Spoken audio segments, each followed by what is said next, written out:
Last week, guys, I criticized Team BPR for not having a tent at a mountain bike race, and we are here at a tent where it matters in the rain.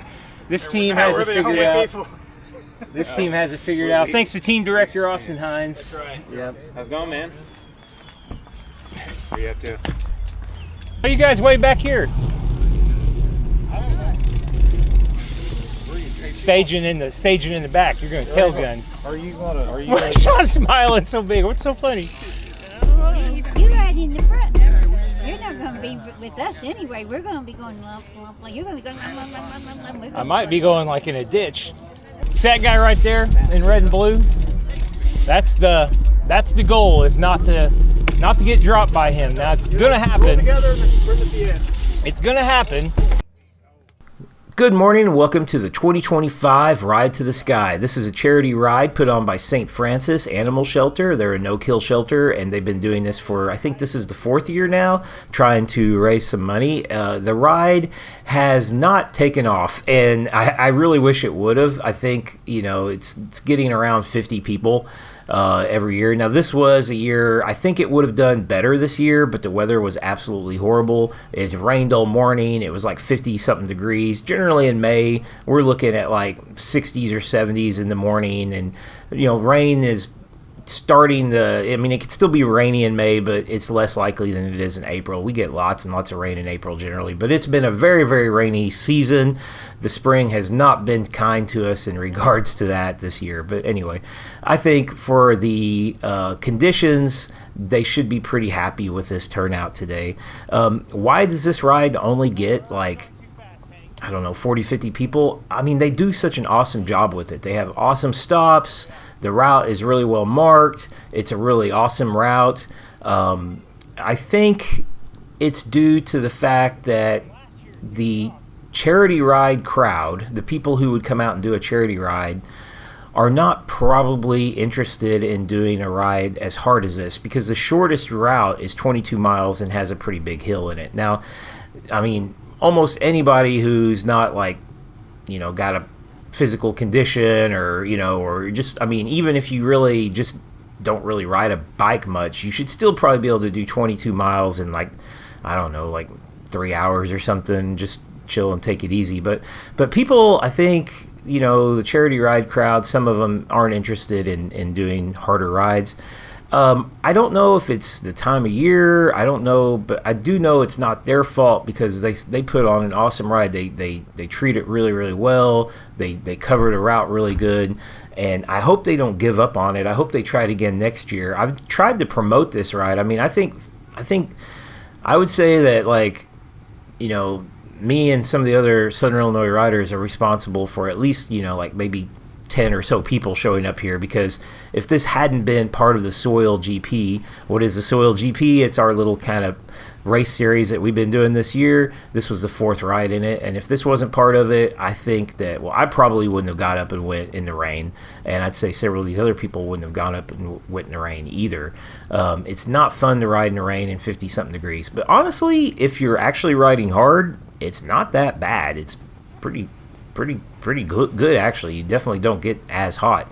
So this is the neutral rollout. The green, red, and white jerseys are the new Bike World Performance Racing team. Austin Hines, director.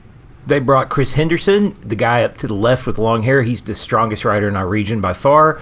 Right in front of me on the right is Zach Wilkins, who is also incredibly strong. Both those guys are powerhouses. I think right in front of him we've got Nate. Nate is actually I think tied to lead our series right now. Nate's made every event, and he rides really, really, really strong. And Austin there beside him, he said he was doing domestic duties, but don't let him fool you. He's super strong too. For Southern Illinois, we've got J.J. Miller, who I believe is the guy there to the left of me, and he is super tough, super strong. He's really, really, really fast. He mainly does Zwift racing, lots and lots and lots of Zwift racing. He's really dedicated. He's very fit. And, we've got Justin Pohl over there in the green jersey. We've got Sean Hargis is somewhere in this group, my friend Hank. Now, my goal is going into this is like, I know I can't ride with these guys for very long. Definitely when we get into the hills. But my goal was to just stay with Hank. And I really, that's not a likely goal for me because Hank is in really great shape right now. And while maybe on the flats I might be able to stay with him, when we get into the hills, he is going to drop me like crazy. But most of these guys are quite a bit younger than me. Hank's a little older. Sean's a little older. Sean is in super good shape. And so, yeah, so let's go ahead and fast forward a little bit through this neutral section and get to some of the more interesting sections. So we just crossed Route 13 and the race is on. It's no longer neutral, and you can see I am already like, what? Okay, we were the neutral I thought was a pretty good pace, and now I'm the last man here in the group.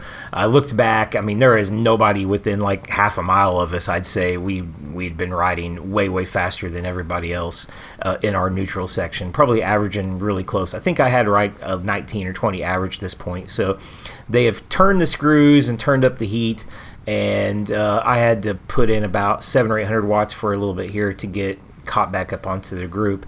And so that's a race. I mean, that's the difference. That's the difference between going on a training group ride with a group of guys that are riding hard in a race. They are literally, they want to drop us. Like, I cannot, this is like where my biggest weakness is as a rider. I cannot handle like sudden increases in pace, especially early in a ride. But I mean, just changing pace, like I'm okay, but when people are starting to actually actively try to drop me, when it's an actual race, that's where I start to suffer. So Hank's dropping the wheel here, and I got Craig behind me. Craig's on a gravel bike, and I gave him a little crap about that as a completely friendly way. I think he thought I was serious, but I was like, dude, you're on a gravel bike. He made fun of me a little bit. I mean, also too, I brought the wrong bike. I'm on a old CAD 9. This is my CAD 9. Now look at this. This is silly. Gabe had told me right from the beginning, whatever you do, don't pull. Just never pull. And I was already like, dude, we can't get dropped within the first 30 seconds of the race. I should have just sat behind Hank, because it's not like we're going to catch these guys. I am going to catch them, actually. I do about 1 minute at 400 watts here in my super aero tuck, and it didn't seem that hard to catch them, but it was a big mistake because A, I'm not warmed up really all the way yet, and B, it's just, that's a pretty big effort for me. And so I pulled Hank and Craig back up to the group here, and I should have just said, you know what, you guys, I'll just sit on your wheel, and if you want to get back up to the group, you can, Hank. I think it wouldn't have mattered. I think the race would have been, the results wouldn't have been any different. But yeah, here I'm back on Sean. Now Sean is probably losing at this pace. I wouldn't be surprised if he's losing like 20 watts with that jersey flapping. He said he was not feeling great today. Not that jersey, that jacket. I wouldn't know, for sure. You'd have to, I mean, it's all very relative too, because it's not a you're not just gonna look at your power meter and say you're like, oh, I'm doing 20 more watts than normal. You just don't know. But yeah, he's losing a lot for that parachute jacket he's wearing right now, and I'm wearing a flappy jacket too, and I'm sure I'm losing some from it, but it's not, I don't think it was like parachuting like that. At least I hope it wasn't. Okay, so we're back on, and I'm feeling it, and suddenly I have this like I know exactly what's happening here. Like, I feel like I'm a Cat 5 rider, and I'm in like the Cat 3 race. I'm out. I mean, you're outclassed. I'm sitting on the back in the draft and trying to recover from my little 400 watt effort, and I'm like, okay, I can really feel this. So here we are, only about 8 minutes into the actual non-neutral race section. We're getting ready to make our first turn. I knew this turn was coming, but it got here a lot faster than I thought. And right after this turn, I hit right around here somewhere about 500 watts or so. And as soon as I did, I just felt it. Like, I could feel my body like, no, like this hill right here, I'm like, I'm done. I told Hank, I turned around and I said, I'm pulling the plug.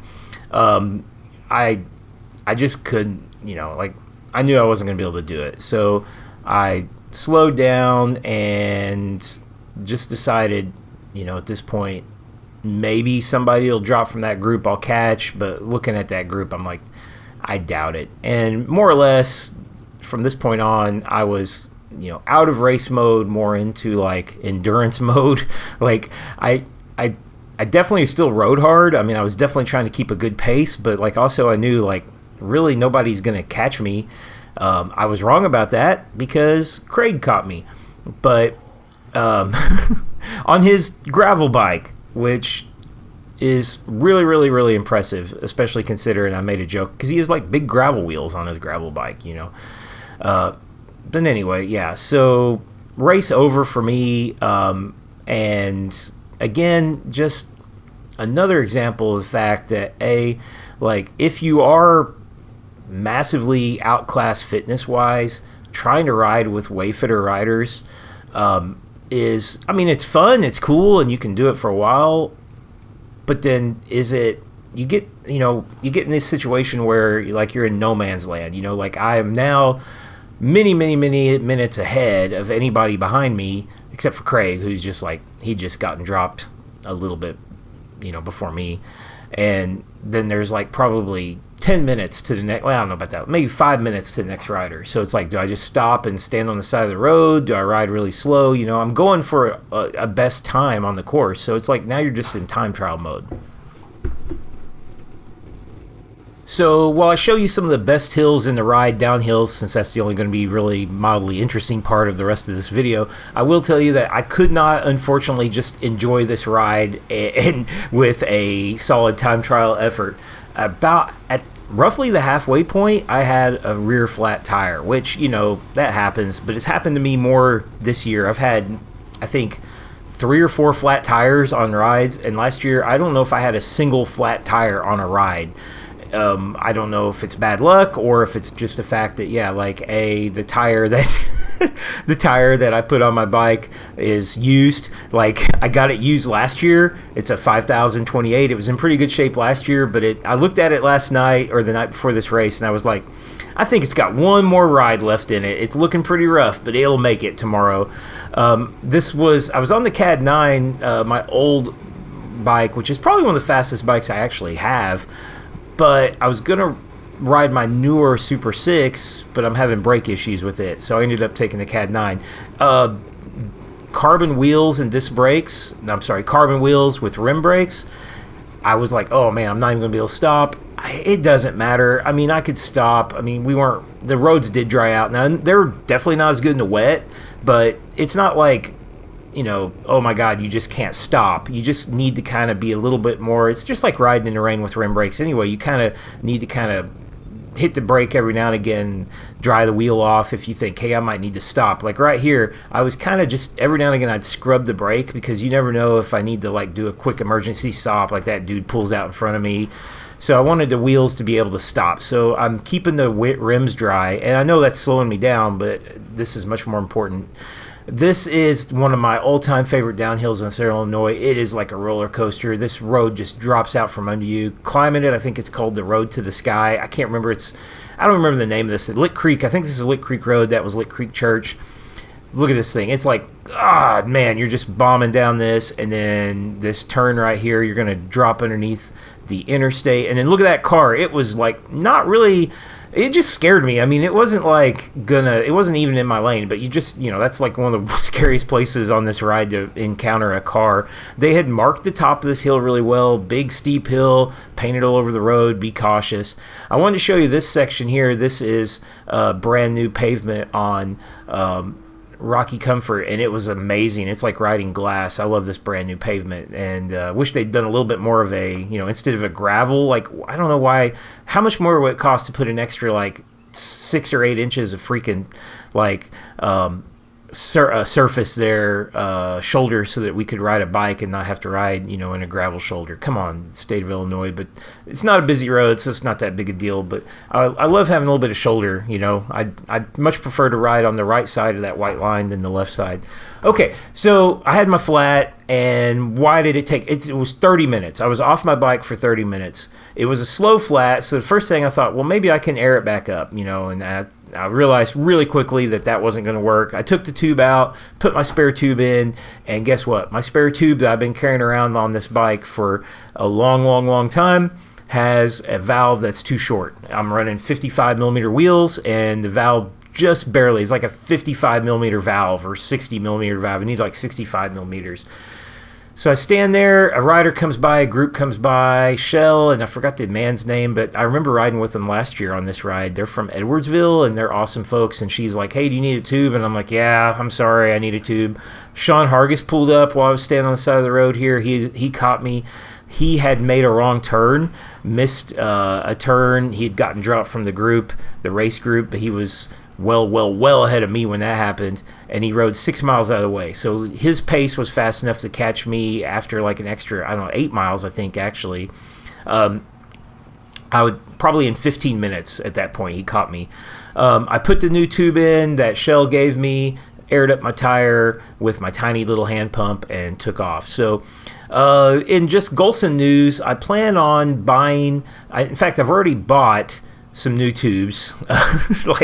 I got some more TPU tubes coming, and I bought one of those little mini inflators because I've had so many flats this year, and I've had to use my little tiny, like almost useless micro hand pump that will definitely, it's not almost useless, it'll definitely air up a tire, and it's very, very light and easy to carry. But man, I tell you what, it's annoying to set and pump that tiny little thing 100 times, 1,000 times to get the air up to like 70 pounds of pressure to take off. So probably need to go ahead and replace tires on the Cat 9. The funny thing is, I'll just end up with this little funny note. Marginal gains, it's like, obviously I'm not a rider who needs to worry about marginal gains, and I took my chain off. So Friday night before this ride, I made the decision. I did put a new chain on. I checked my chain and it was fairly worn, and I'm like, I got a new 11-speed chain, I'm going to put it on. And I decided, since I was putting a brand new chain on, I'd go ahead and clean it and wax it. And so, like in the amount of time it took me to clean and wax that chain, I could have easily put on a much better shaped rear tire than the one that was on my bike, which probably is the reason I had a flat, is because that tire was fairly worn. I mean, you could have a flat for any reason. It could have been just whatever, who knows. But anyway, so thanks, Shell, for saving my ride. Appreciate it. I want to thank St. Francis, Bill Fisher. He puts this ride on, does a fantastic job. All the volunteers, they overdo it. They have too many routes, too many stops. It's like, I would definitely tell them that they could cut back on some of what they offer, and still have a super high quality ride. And I appreciate what they do a lot. And I'll have an update coming out on the Soil Grand Prix pretty soon, and talk a little bit about that. And congratulations to Chris. I'm sure he won. And I think Nate was second, and I think Ian was, what was it? JJ was, I can't remember if JJ was second, Nate was third. Anyway, we'll go over that later. I really enjoyed just it's awesome just to get to even be on the start line behind the caliber of riders that we have in this area. And I wish I could find a solid C group, a 2.5 watts per kilogram group that I could ride with. Later, guys.